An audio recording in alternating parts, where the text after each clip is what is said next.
This video is about a concept called imposter syndrome, a phenomenon that many people grapple with. Have you ever felt like a fraud, waiting for the moment when you will be outed and everyone around you will realize you are not as competent as they think you are? This unique experience, which seems like a cruel psychological trick, is known as imposter syndrome. This is not just a simple moment of self-doubt or a fleeting feeling of insecurity. It's an entire psychological phenomenon where individuals, no matter how able or accomplished, experienced, or successful they may be, doubt their own capabilities and fear that they will eventually be exposed for the fraud they believe themselves to be. The terror of that moment, when the world sees them, not as the accomplished individual they appear to be, but the fraud they feel they are.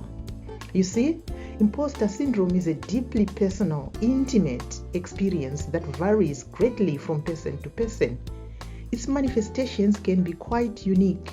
It's not a mere offhand thought or a passing fear.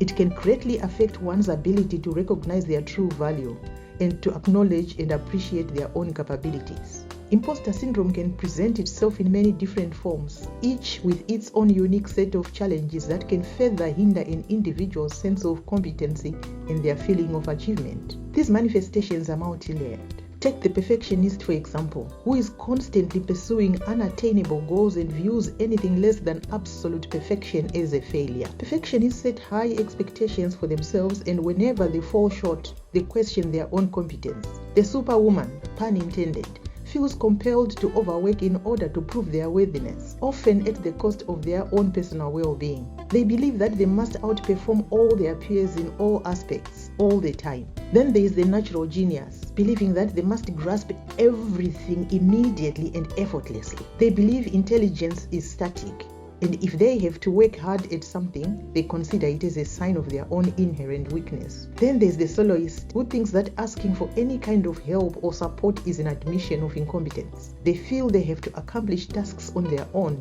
and if they need help, they perceive it as a failure. Lastly, the expert lives in fear of being perceived as inexperienced or unqualified, so they constantly seek more knowledge or additional qualifications.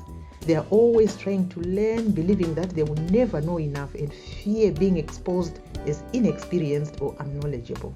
While it's important to recognize these different forms of imposter syndrome, it's also crucial to distinguish between imposter syndrome and the realistic recognition and evaluation of one's skill set. Whereas imposter syndrome revolves around a pervasive sense of self-doubt and the fear of being discovered, recognizing actual areas of skill development is a healthy and necessary part of personal and professional growth. As leaders, when dealing with imposter syndrome, compassion, patience, and understanding are key.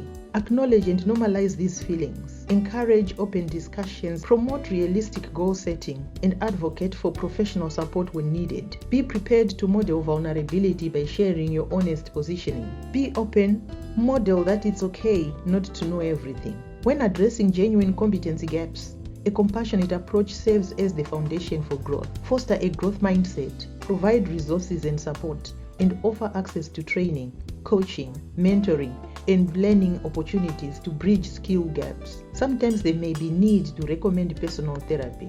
In conclusion, whether it's imposter syndrome or genuine skills gap or a combination, it's critical to approach these challenges with understanding and compassion. By doing so, we can help individuals overcome their fears, develop their skills, and ultimately realize their true potential.